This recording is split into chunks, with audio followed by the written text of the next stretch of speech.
नमस्कार, स्वागत है आप सभी का। मैं हूं आप सभी के साथ रिया डंगवाल। आप देख रहे हैं एचएनएन न्यूज, जुनून सच दिखाने का। बुलेटिन की शुरुआत करेंगे बड़ी और अहम खबर के साथ। स्ट्रीट डॉग्स पर सुप्रीम कोर्ट का फैसला आ गया है। फैसले पर सवाल खड़ा करने वालों को झटका लगा है। सुप्रीम कोर्ट का साल 2025 के आदेश में बदलाव से साफ इनकार है। आवारा कुत्तों पर सुप्रीम कोर्ट का पुराना आदेश बरकरार रहेगा। डॉग बाइट की समस्या चिंता में डालने वाली है, ऐसा आज के ऑर्डर में सुप्रीम कोर्ट ने कहा। राज्यों को एनिमल बर्थ कंट्रोल का प्लान जरूर लागू करना चाहिए। पिछले आदेश का राज्यों ने पालन नहीं किया। पब्लिक हेल्थ और सुरक्षा का मामला है। गंभीर रूप से बीमार खतरनाक कुत्तों को मारने पर विचार हो। आवारा कुत्तों को वापस ना छोड़ने का निर्देश जारी रहेगा, ऐसा सुप्रीम कोर्ट ने कहा। हाई कोर्ट हमारे फैसले को सुनिश्चित करे। साल 2025 में सुप्रीम कोर्ट ने बड़ा फैसला सुनाया था, जिसमें आवारा कुत्तों पर बर्थ कंट्रोल इंजेक्शंस के लिए कहा गया था। साथ ही उन्हें कंट्रोल, ताकि उनका बर्थ कंट्रोल रहे, उसके लिए भी कहा गया था। इसको कुछ डॉग लवर्स ने या एनिमल लवर्स ने चुनौती दी, जिसके बाद सुप्रीम कोर्ट ने साफ कह दिया है कि जो पुराना ऑर्डर था, साल 2025 के जो दिशा निर्देश थे, जो फैसला था, वो बरकरार रहेगा। सुप्रीम कोर्ट का 2025 के आदेश में बदलाव से साफ इनकार है। सुप्रीम कोर्ट ने माना कि डॉग बाइट एक बड़ी समस्या है और ऐसे में सबसे ज्यादा जरूरी लोगों की जो है सुरक्षा है। और इसी पर चर्चा करेंगे। हमारे साथ सुप्रीम कोर्ट के अधिवक्ता प्रमोद कुमार जी जुड़ गए हैं। प्रमोद जी, बहुत बहुत स्वागत है एचएनएन न्यूज पर। प्रमोद जी, जिस तरह से आज इस मामले में सुनवाई हुई, सुप्रीम कोर्ट ने साल 2025 में जो फैसला सुनाया था उसे बरकरार रखा है। उसमें कोई भी बदलाव करने से साफ इनकार कर दिया है। इस फैसले को, आज के इस ऑर्डर को किस तरह से देखें और समझे? देखिए, मैं ये कह सकता हूँ कि ये बहुत ही बैलेंसिंग ऑर्डर है। देखिए, यहाँ पे दो तरह का कन्फ्लिक्ट था। एक तो है कि जो पब्लिक सेफ्टी का, जो जनता को, आम आदमी का, खास करके जो मनुष्यों का जो है सेफ्टी का है, और दूसरे है कि एनिमल वेलफेयर स्कीम का। तो जानवरों को भी जो है वेलफेयर होनी चाहिए, उनका भी अधिकार है। हमारे जो पूरा सिस्टम है उसको सुचारू रूप से चलाने के लिए, तो उसको बैलेंस बनाने के में आज सुप्रीम कोर्ट ने सुनिश्चित कर दिया है कि पहले आदमी की जिंदगी जरूरी है। जी। एक तो उसका कोई नुकसान नहीं होना चाहिए, और इसके लिए बहुत सारे जो डायरेक्शन है वो स्टेट सरकार को दिए हैं, हाई कोर्ट को दिए हैं, और स्पेशली म्युनिसिपल कॉरपोरेशन को दिए हैं कि जहां जहां भी म्युनिसिपल कॉरपोरेशन है, वो जो कुछ डायरेक्शन था, जो देखिए भारत के संविधान के आर्टिकल 21 जो राइट टू लाइफ का वायलेशन था, उसके बाद जो 48 का था, एंड आर्टिकल 51 का था। 51 में जो कंपनसेट की बात की गई है जानवरों के लिए, उसको मद्देनजर देखते हुए, और उससे कि आदमी का या किसी मनुष्य का जान माल, खास करके बच्चे का और वृद्ध का ना हो, इसके लिए उन्होंने जो डायरेक्शन दिया था और एक जो रूल बना था एनिमल बर्थ कंट्रोल, उसमें था कि स्टेरलाइज क्या था, तो इंजेक्शन वगैरह का था, और किसी तरह का जो है वो स्ट्रे डॉग को जो है कोई दिक्कत नहीं हो, खाने पीने का नहीं हो, अटैक उसका जो है ज्यादा नहीं हो, पर्स और ये स्कूल स्कूल में जाने वाले बच्चों को जो है वो दिक्कत नहीं हो, एक जो टेररिस्ट टाइप का जो है टेरर जो है पैदा हो जाता है, उस तरह के बातें ना हो। तो इस चीजों को सैनिटेशन एंड पब्लिक ऑर्डर का जो है व्यवस्था हो, खाने पीने के चीज लोग ऐसे चौराहे पर फेंक देते हैं, वो खास करके कुत्तों को खिलाने के लिए, तो इस तरह का एक बैलेंसिंग माहौल हो, उसके लिए किया गया था। और स्पेशली इसमें दिया गया है कि देखिए, यदि कोई डॉग बाइट होता है, और खास करके ऐसा भी देखा गया है कि बहुत सारे सोसाइटीज में, स्पेशली एनसीआर के एरिया में, सोसाइटी में लोग स्ट्रे डॉग के बजाय अपने पेट डॉग रखते हैं। पेट डॉग में भी लिफ्ट से लाने जाने या जहां तहां जो है उसको गंदगी फैलाने का होता है, और जो बच्चे वहां पर खेलते हैं प्ले एरिया में, उनको जो है कुत्ते जो नुकसान करते हैं। तो इसके लिए बहुत सारे जो हमारे भारतीय न्याय संहिता में कानून दिया गया है, वो तो सुचारू रूप से रहेगा ही, और उनको डायरेक्शन है कि एक स्पेसिफिक, खास करके सैनिटेशन और किसी को इन्फेक्शन ना हो, किसी को उससे प्रॉब्लम ना हो, इसको सुविधा दिया गया था। और जो पहले भारतीय न्याय संहिता में 291 जो लगा हुआ है, जिसमें है कि negligent conduct with the respect of animal, वो नहीं होना चाहिए। यदि उस पर है, उस कार्रवाई हो सकती है। फिर जो पब्लिक न्यूसेंस होता है ड्यू टू डॉग, उस पे कार्रवाई होता है, जिसमें 270 बीएनएस का धारा लगता है। तीसरा ने जो फैसला कॉजिंग सुनाया हर्ट था, ऑफ तब नेग्लिजेंस भी होता सुप्रीम है कोर्ट ने किसी। कहा था कि जो पब्लिक प्लेसेस हैं, जो सार्वजनिक जगहें हैं, चाहे अस्पताल हो, स्कूलों हो, उनके आसपास जो आवारा कुत्ते हैं उनको पहले लिया जाए, उसके बाद टीकाकरण किया जाए और उसके बाद सेम जगह पर ना छोड़ा जाए। इसको कई सारे लोगों ने, जो एनिमल लवर्स हैं, डॉग लवर्स हैं, उन्होंने फिर से एक बार जो है रिव्यू पिटीशन फाइल करी। आज एक बार फिर से सुप्रीम कोर्ट ने जब इनकार कर दिया है कि इस फैसले में कोई बदलाव नहीं होगा, लेकिन सुप्रीम कोर्ट ने इस बात का भी जिक्र किया कि जिन लोगों को यह काम करना था वो काम अच्छे से हुआ नहीं, यानी राज्यों ने एनिमल बर्थ कंट्रोल का पालन सही से नहीं किया। अब इसको कैसे सुनिश्चित किया जाएगा कि ये बर्थ कंट्रोल वाला काम जो है वो अच्छे तरह से हो, पुख्ता ढंग से हो, धरातल पर नजर आए? देखिए, ये पहले भी बहुत सारे नियम था, और निश्चित रूप से जो म्युनिसिपल कॉर्पोरेशन जो है वो काम नहीं कर रही है, स्टेट गवर्नमेंट काम नहीं कर रहा है, और उसको जो है एहतियात रखना है और इसको कंट्रोल है। लेकिन मुझे जो लगता है, ये सब ऑर्डर होने के बावजूद भी हमारे जी। नियम कानून किताबों में बहुत होता है और ये होते रहता है। लेकिन कई बार क्या होता है, ये केवल जो प्रशासनिक अधिकारी हैं, ये अपना पैसा बनाने का गेम खेलते रहते हैं। आप देखिए, उसका एक जोन बनाने के लिए बताया गया है कि हर एरिया में आप एक डॉग जोन बनाइए और स्टरलाइज कीजिए। उस तरह से जो है आप इंजेक्ट उसको देते रहिए time to time, so that कि वो बाइट ना करे, वो बार्म ना हो पाए जिससे कुत्ता है। यहाँ तक है जो आज बताया गया है कि यदि कोई कुत्ता उससे नहीं सुधर रहा है, वो बिल्कुल हिंसक हो रहा है और जो जानलेवा हो रहा है, खास करके बच्चों और वृद्धों पर जो है, कहीं मॉर्निंग वॉक में जा रहे हैं, स्कूल जा रहे हैं, उन पर वो जी। अटैकिंग में रहता है, तो ऐसे को आप स्टेरलाइज कीजिए। उससे भी नहीं होता है तो आप उसको जोन बना करके बिल्कुल डॉक्टर के देख रेख में प्रिकॉशन रखिए। यहाँ तक है कि दूसरे एरिया में छोड़ दीजिए। तीसरा था कि अब पहले तो था कि आप जब ठीक हो जाता है तो जिस एरिया में वो डॉग्स आप उठाए हैं, वहां पे आप उसको फिर से व्यवस्था रखिए खाने पीने का। लेकिन प्रैक्टिकल रूप से होता नहीं है। दूसरी एक चीज मुझे जो शिकायत है, सबसे बड़ी चीज, कि देखिए ये जो लॉ है, भारत के जो संविधान में जो आर्टिकल 48A में और 51A में दिया हुआ है, जी। स्पेशली कहीं पर भी एक भी लॉ नहीं है जो स्पेशली डॉग के बारे में बताया गया है। वो केवल है एनिमल के बारे में। तो सवाल है कि आप पिक एंड चूज केवल डॉग के लिए ही क्यों करते हैं, गाय के लिए क्यों नहीं करते हैं, जबकि हमारे राष्ट्रीय पशु है वो गाय। दूसरी जी। चीज है, गाय के अलावा बकरे हैं, बहुत सारे ऐसे जानवर हैं, उनके साथ भी तो अन्याय हो रहा है, उनके साथ भी तो पैशनेट और कंपैशनेट का जो है वो इश्यूज बन रहा है। लेकिन आप उस पर कोई ध्यान नहीं देते हैं। आप देखिए, ईद बकरीद के समय में जो है करोड़ों, लाखों नहीं करोड़ों बकरों को जो है हलाल कर दिया जाता है। तो इस तरह पे भी कार्रवाई होनी चाहिए। आप चले जाइए, जैसे आप दिल्ली में गाय की हत्या वो अवैध माना गया है, यूपी में है, लेकिन मैं आपको हजारों ऐसे जगह होगा जो वहां लाखों गायों को जो है हत्या की जाती है।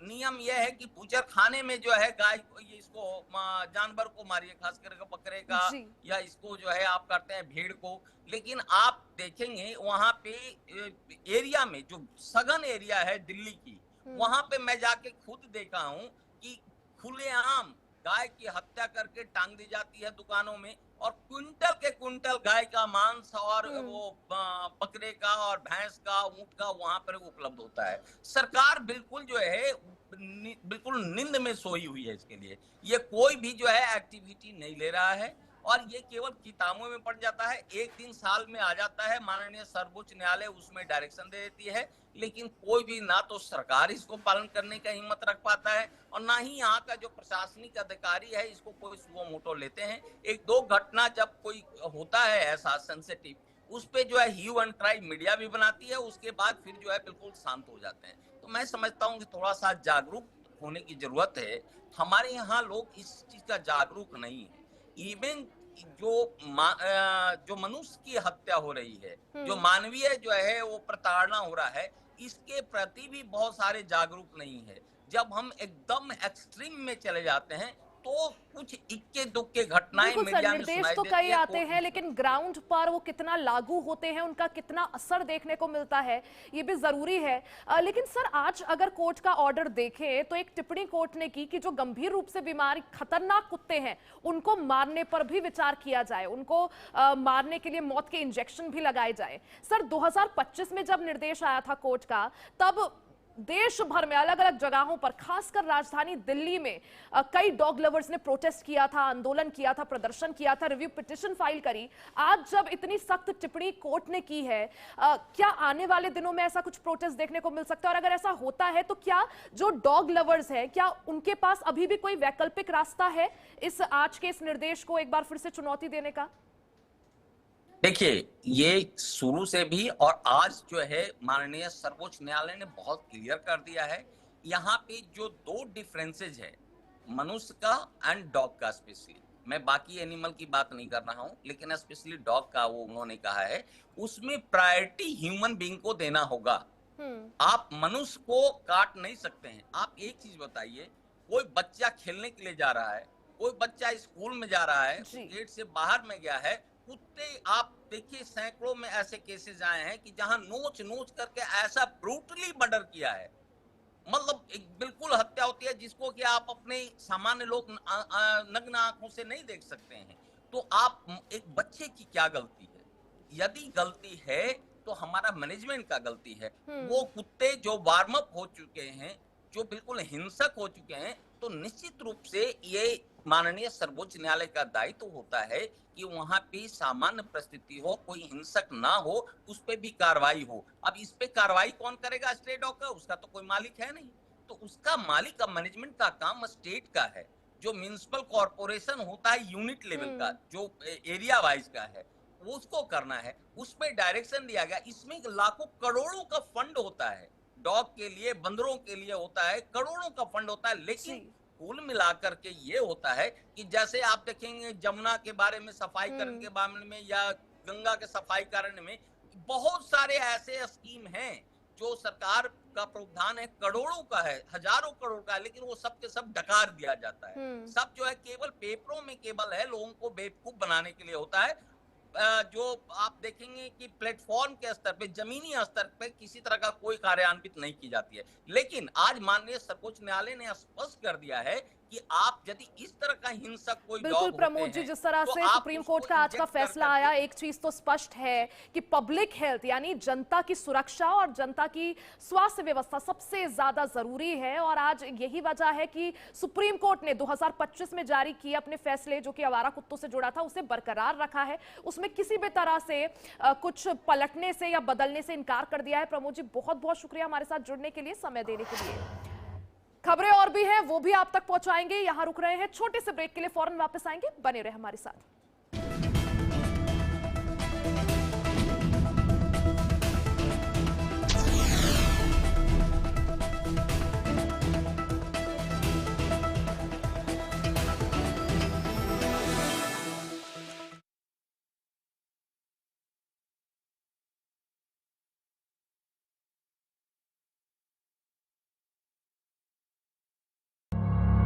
जब हर तरफ खबरों का शोर हो, जब सच और अफवाह में फर्क ना हो, तब एक चैनल उठता है सवालों की रोशनी लेकर, आपके हित की आवाज बनकर। एचएनएन न्यूज, जुनून सच दिखाने का।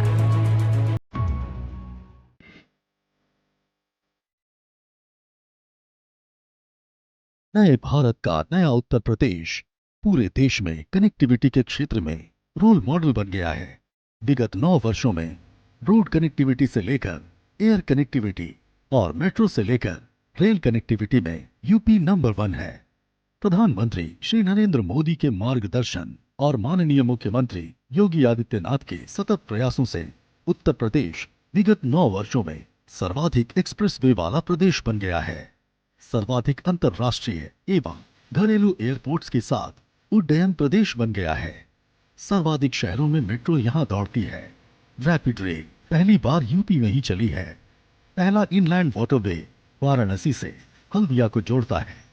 स्वर्णिम संभावनाओं के खुले द्वार, समृद्धि की डबल इंजन रफ्तार।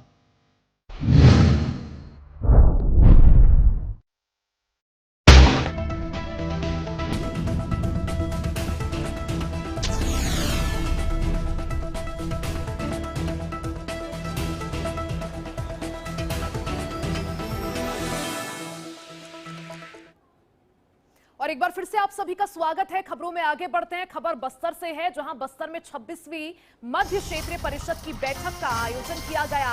गृह मंत्री अमित शाह की अध्यक्षता में बैठक, सीएम विष्णुदेव साय समेत एमपी, यूपी, उत्तराखंड के मुख्यमंत्री शामिल। छत्तीसगढ़ सरकार कर रही है परिषद की मेजबानी। छत्तीसगढ़ के बस्तर में पहली बार मध्य क्षेत्रीय परिषद की 26वीं बैठक चल रही है। केंद्रीय गृह मंत्री अमित शाह की अध्यक्षता में इस बैठक का आयोजन हुआ है। ये हाई प्रोफाइल बैठक में छत्तीसगढ़, मध्य प्रदेश, उत्तराखंड और उत्तर प्रदेश के मुख्यमंत्री मौजूद हैं। अमित शाह की अध्यक्षता में ये हाई प्रोफाइल बैठक चल रही है। छत्तीसगढ़ के बस्तर में क्षेत्रीय परिषद की ये बैठक 26वीं मध्य क्षेत्रीय परिषद की बैठक का आयोजन किया गया है। इसकी मेजबानी छत्तीसगढ़ के मुख्यमंत्री द्वारा की जा रही है। गृह मंत्री अमित शाह की अध्यक्षता में बैठक का आयोजन किया गया है। मुख्यमंत्री विष्णुदेव साय समेत मध्य प्रदेश, उत्तर प्रदेश और उत्तराखंड के मुख्यमंत्री इस बैठक में शामिल है। छत्तीसगढ़ सरकार परिषद की मेजबानी कर रही है और तस्वीरें भी देखिए बैठक से सामने आ गई है। इस वक्त ये बैठक जारी है। गृह मंत्री अमित शाह की अध्यक्षता में इस बैठक का आयोजन किया गया है। छत्तीसगढ़ सरकार द्वारा मध्य क्षेत्रीय परिषद की बैठक का आयोजन, और इसमें तस्वीरें देखिए, मुख्यमंत्री विष्णुदेव साय मौजूद हैं और मंच पर वो मुख्यमंत्री पुष्कर सिंह धामी और साथ में उत्तर प्रदेश के मुख्यमंत्री योगी आदित्यनाथ को बुके जो है गिफ्ट कर रहे हैं।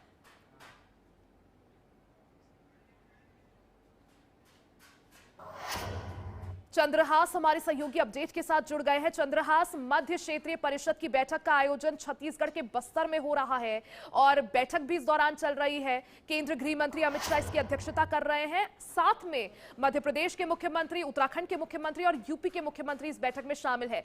आज की इस बैठक का आखिर आयोजन का क्या कुछ मकसद और क्या एजेंडा? जी बिल्कुल, मैं बताना चाहूंगा कि केंद्रीय गृह मंत्री 2 दिवसीय बस्तर प्रवास पर है। आज दूसरा दिन है उनका और आज बिल्कुल अहम बैठक माना जा रहा है ये, क्योंकि बस्तर के इतिहास में पहली बार हाई लेवल प्रोफाइल की ऐसी बैठक, जो मध्य क्षेत्रीय परिषद की बैठक जो है वो बस्तर, इसलिए बस्तर को चुना गया है, इसलिए बस्तर पर यह अहम बैठक माना जा रहा है। मैं आपको बता दूं कि इस बैठक में सबसे बड़ी अगर बात की जाए तो अमित शाह ने जब बस्तर की सरजमी से ही उन्होंने कहा था कि मार्च 2026 को नक्सलवाद पूर्ण रूप से खात्मा कर दिया जाएगा, जिसके बाद यह बैठक रखी गई है। अब इस बैठक में जो है नक्सल उन्मूलन, राज्यों के बीच इंटेलिजेंस शेयरिंग, आदिवासी कल्याण, सड़क, रेल, बिजली, पानी, कनेक्टिविटी, उसके साथ ही डिजिटल गवर्नेंस जैसे अहम मुद्दों पर बातचीत किया जाएगा। इसके अलावा अगर बात करें तो बस्तर अब विकास और प्रशासनिक दृष्टि से काफी बड़ा माना जा रहा है। बस्तर में पूरे देश भर में बस्तर की बार जो है पूरे भारत में इसकी बात हो रही है। इसके अलावा इस बैठक में नक्सलवाद के बाद बस्तर के विकास को लेकर बड़ी योजनाएं और बड़े फैसले जो हैं लिया जा सकता है। चंद्रहास, देखिए बस्तर वो क्षेत्र है छत्तीसगढ़ का जो लंबे समय तक नक्सलवाद से प्रभावित रहा है। ऐसे में बस्तर की छवि भी अब बदल रही है। क्षेत्रीय मध्य प्रदेश जो है क्षेत्रीय ये बैठक का आयोजन होना, क्या समझा जाए, क्या मैसेज देने की कोशिश इस बैठक के जरिए? देखिए, मैं आपको बताना चाहूंगा कि नक्सलवाद के दौरान जो है बस्तर में खनिज संपदाओं का अपार संपदा जो है बस्तर में पाया जाता है, लेकिन नक्सलवाद के होने के कारण वहां तक शासन और प्रशासन जो है अब तक नहीं पहुंच पाई, जिसको देखकर भी यहाँ पर उस फैसले में बड़े बदलाव या बड़े फैसले लिए जा सकते हैं। क्योंकि बस्तर को चुनना इसलिए जरूरी था क्योंकि लंबे समय से बस्तर में एक नक्सलवाद की बड़ी लड़ाई चल रही थी, जिसके बाद बस्तर को केंद्रीय गृह मंत्री ने कल भी अपने भाषण के दौरान कहा था कि आने वाले 2030 तक पूरे बस्तर के संभाग जो 7 जिले हैं वह पूरे भारत में एक विकसित जिलों के सूची में शामिल किया जाएगा, जिसको लेकर लगातार अमित शाह के द्वारा बस्तर यानी का दौरा धीरे किया धीरे जा रहा है। बस्तर की बस्तर जो का फोकस किया। छवि है नक्सलवाद से हटाकर डेवलपमेंट और विकास की ओर मोड़ने की कोशिश यहां पर की जा रही है। यही वजह है कि मध्य क्षेत्रीय परिषद की बैठक का आयोजन किया गया है और बस्तर में इतना बड़ा और इतने बड़े लेवल पर इसका आयोजन, जिसमें अलग अलग राज्यों के मुख्यमंत्री भी शामिल है। आप नजर बनाए रखें। बहुत बहुत शुक्रिया जानकारी के लिए। धमतरी से बड़ी और सनसनीखेज खबर सामने आ रही है। उदंती सीतानंदी टाइगर रिजर्व के कोर जोन में वन विभाग और स्थानीय ग्रामीणों के बीच झड़प हो गई। जानकारी के अनुसार वन विभाग की टीम अतिक्रमण रोकने और नियमों का पालन सुनिश्चित करने के लिए मौके पर पहुंच गई थी। इस दौरान 166 ग्रामीणों और 106 हेक्टेयर जमीन पर अतिक्रमण करने का मामला सामने आया है। जैसे ही वन विभाग की टीम कार्रवाई में जुटी, स्थानीय ग्रामीणों ने वन कर्मियों और डीएफओ पर कपड़े फाड़ने का आरोप लगाया। स्थिति इतनी तनावपूर्ण हो गई कि वन विभाग के अधिकारी सुरक्षित रहने के लिए पुलिस बल को मौके पर बुलाने के लिए बाध्य हो गए। 5 अतिक्रमणकारी गिरफ्तार किए गए हैं, लेकिन विवाद को बढ़ता देख वन विभाग और पुलिस मिलकर स्थिति को नियंत्रित करने की कोशिश कर रहे हैं।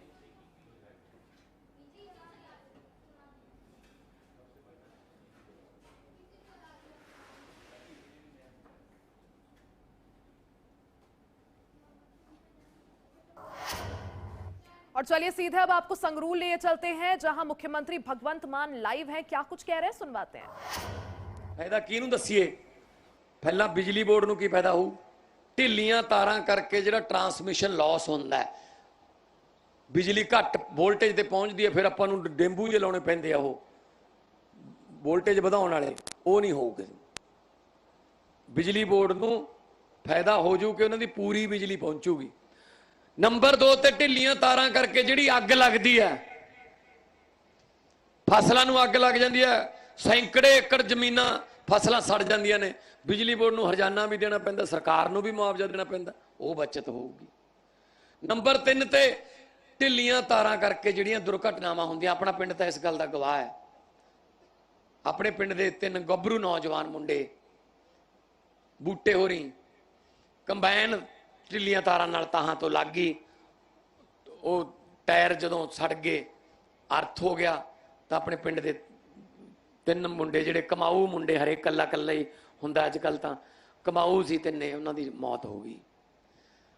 बड़ी दुखदायक मौत हुई। ये उन्होंने भी श्रद्धांजलि होगी। एक उदों भी मैं सोच लिया सी, उदों मैं हजे कुछ बनया नहीं सी, मैं MP सी, केजरीवाल साहब भी इत्थे आए सी नाल, उदों अफसोस करन। उदों भी सोच लिया सी यार इन्हां ते असीं ऐं मरी जावांगे यार, खेतां च असीं आपदा काम करदे भी मर जाया करांगे, कोई पुछदे ही नहीं सानूं यार, साडा कोई मुੱਲ नहीं, 5 ਲੱਖ 8 ਲੱਖ 10 ਲੱਖ दे दोगे, मुंडा थोड़ी वापस लिआओगे। सो अज उन्हां घटनावां दा भी पिंड दे विचों खात्मा हो जाऊगा, हरेक पिंड चों भी तारां ढिलियां, जां फिर कोई तार टुट जांदी नेरी नाल, सड़क ते पई आ, कोई मोटरसाइकिल वाला आउंदा, उह च मोटरसाइकिल दा टायर ते तार फस गई, बंदा डिग पिया जां करंट लग गया, मौत हो गई। वो किन्नियां अणहोईयां मौतां होईयां, वो सारियां बच जाणगीआं। ना इहनूं मींह दा डर, ना झक्खड़ दा डर। हुण की है, मैं पहलां आपदियां कैस्टां सीडियां च भी कहंदा रहा, नेरी गंगानगर चलदी है, अपने पिंड लाइट कट्टी जांदी सी, आपां नूं पता लगदा सी गंगानगर तो चल पई होणी नेरी, फिर होर कोई तरीका ही नहीं। की करन ओह? फिर अगले दिन देखते हैं 2 दिन लाइट नहीं आती, अगले दिन देखते किन्ने किन्ने खंभे टुट गए, किन्ने टाणे टुट गए। एक सारा स्यापा खत्म करांगे। 385 के करीब खंभे जिहड़े ने वो अपने पिंड दे खत्म हो जाणगे। तुसीं वीडियो बना लिओ, वीडियो वाला जस्सी भी बैठा है, ये वीडियो बनाउंदा हुंदा है, वीडियो बना लिओ पहलां दी ते बाद दी, जिवें हुंदी नहीं दवाई खाण तो पहलां ते दवाई खाण तो बाद फोटो जी नहीं आउंदी हुंदी, उदां बना लिओ भी खंभे जिहड़े ने पट्टण तो पहलां ते खंभे पट्टण तो बाद पिंड भी सोहना लगूगा। हुण इहनूं जिवें कहा मंत्री साहब ने, हुण इहनूं सतौज मॉडल कहा करनगे। मेरे कोल तां आउण लग गईआं अर्जियां, बाई जी साडे पिंड भी सतौज मॉडल पा दो। सो सतौज दा मॉडल बन गया, हुण अपने पिंड दे नां ते मॉडल बन गया, बिजली बोर्ड दे विच चलिया करो भी सतौज मॉडल तारां पाउणीआं ने। और क्वालिटी दी तारां ने मैं परसों चौथे मंगवाइयां, मैं कहा मैनूं दिखा के जाओ किहड़ी कंपनी दे ने, कंपनी दे बंदे बुलाए, गारंटी दसो, ਜਿਹੜੀ ਪਾਈਪ ਦੇ ਵਿੱਚ ਇੱਕ ਪਾਈਪ ਹੋਊਗੀ, ਪਾਈਪ ਦੇ ਵਿੱਚ ਪਊਗੀ, ਉਹ ਲੈ ਕੇ ਆਇਓ ਜੀ। पंजाब के संगरूर से आप मुख्यमंत्री भगवंत मान को सुन रहे थे। इसी के साथ बुलेटिन में फिलहाल के लिए बस इतना ही। बने रहे हमारे साथ, देखते रहे HNN न्यूज, जुनून सच दिखाने का।